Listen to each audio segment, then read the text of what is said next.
edition. So I just want to welcome everybody that's watching the live. I'm going a little later than usual. Usually I'm in here a lot earlier than this, so sorry for those that expected me to be on earlier, but had some things going on. So getting on now. So the late crowd, whoever comes in, appreciate you sticking along with me. If not, you guys know I'm gonna drop the segments throughout the week. But without further ado, let's go ahead and hit with that intro. Again, guys, welcome guys into the King Josiah TV podcast, where this show was created to educate, promote, and influence the kingdom of Jesus Christ in this world. I am your host, Josiah, as an ambassador. And before we get started, I need you guys to do me a favor. If you're listening on YouTube, go ahead and right now, go ahead and smash the subscribe button for me. Hit the like before we get this going. Push it out to more people. If you're listening audibly on Apple Podcasts or Spotify, go ahead and hit the follow, guys. Let's go ahead and get into today's show. Already flexing my God and all of his authority. Practice was preaching purity, priority. Can't conform to it, even his maturity. Choose to go that way, God has been restoring me. They grilling the boy, cause I won't let them George forming me. Try to put me in a box, I got off the ropes, I won't let them corner me. God has been warning me, tell his people ain't no room for lukewarming me. Order me, Lord, it be your will, it never was mine. Like Amazon Prime, his turnaround time of our prayers. All right, so we're gonna talk about another pastor that has fallen off. A lot of you, if you've been in the faith for a long period of time, you know about this guy. He's a mega church pastor. I haven't followed him much through the course of his career and stuff, but I believe he's been a pastor since the 70s or the 80s, and he's done a lot in the faith. But, I've always heard of him from time to time, seen his sermons pop up on TV, things like that. So he's definitely a very prominent figure in the faith, but he recently turned himself into prison because a woman came out and pretty much they found evidence that he sexually assaulted her when she was, I think, 11 or 12 years old. We're going to read on this here. I'm just going to bring it up here. But he recently turned himself in, and he's facing pretty much, he might get 20 years to life for this. Oh, there we go. Let me pause that so I can get the volume on so y'all can hear. Pull this back. The founder of Gateway Church in North Texas surrendered to authorities in Oklahoma. He is out of jail on bond right now, but we do have Doug in the newsroom. And I know, Doug, you've been tracking the newest developments in this case today. What are we learning? Well, the biggest, of course, Nicole, something we've all been talking about since last week. He's going to turn himself in, and that finally happened today. So the next steps have been taken. Today, though, brings a far different picture of Mr. Morris compared to the video that we've been airing of the former senior pastor of Gateway Church. This now the mugshot of Morris, released by the Osage County Sheriff's Office earlier today. Morris, we know, surrendered. That's crazy that all this has happened. I just seen pastor after pastor after pastor all in 2024 and now leading in 2025 that are all coming out with these heinous sexual crimes. A lot of them are sexual. If you're being honest, most of them are sexual crimes. We could just go down the list. I mean, and I do believe God says judgment starts in the house of God, and that's where this has started at the head. I think God is honestly, he's clearing house. Early this morning, and according to jail documents, spent about an hour or so being processed. And then as part of it, he was able to be released on $50,000 bond, which he posted. He did have to surrender his passport as part of this agreement. Also, a multi-county grand jury indicted Morris last week on 5 counts of lewd or indecent acts with a child. And Morris's attorney... I know it was 5 acts. I ain't trying to gossip, but dang, I think it's one girl, as far as my knowledge. Did decline to comment on the charges. We did ask, but they have been brought through Cindy Clemishire. She is the woman who has accused Morris openly of sexually abusing her multiple times back in the 1980s. She says she is, in fact, the victim referred to in the indictment. She told us that last week. And she says she was just 12 years old when Morris was a traveling evangelist, staying with her and her family.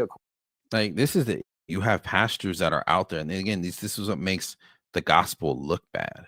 When you have pastors out here and little kids that they just said he was staying with her parents, and you're sexually assaulting this little girl. And I'm glad that this lady's coming out, because we need people like this, because most people aren't going to come out here and talk, especially women that have been through this. They're not going to make their face known. So I'm glad she's being bold enough to talk about these things, because there's a lot of young women and young boys that are being touched and in these sort of situations that aren't going to come out. We need more people to come out and be bold and be like, yo, this is going on. Because a lot of people, when these happen, because a lot of people stand so much behind a man and behind a pastor, when they hear these allegations, they're like, oh, it's fake, like all the TD Jakes stuff. Everybody's kind of find every reason to believe that he didn't do anything. I'm not saying he did or didn't, but all these people that come out with all these sexual allegations and these things against them, all their followers find any reason to act like they didn't do it, that they're perfect. And it's not the case. And so if we have more people like this coming out, it would shed a lot of light on things, because I think there's a lot of smoke and mirrors when it comes to these pastors. According to the Attorney General's office through the paperwork, Clemishire told us last week that she was in the courtroom when the indictments were announced, and told us that she is grateful that authorities are now pursuing the case.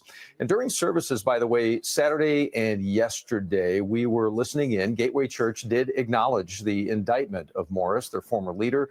Leaders of the church right now said that Gateway is not involved in the investigation since Morris resigned last year. However, they say that they are praying for everyone who is affected. So that catches all of us up on what's happened. So the big question now, what's next?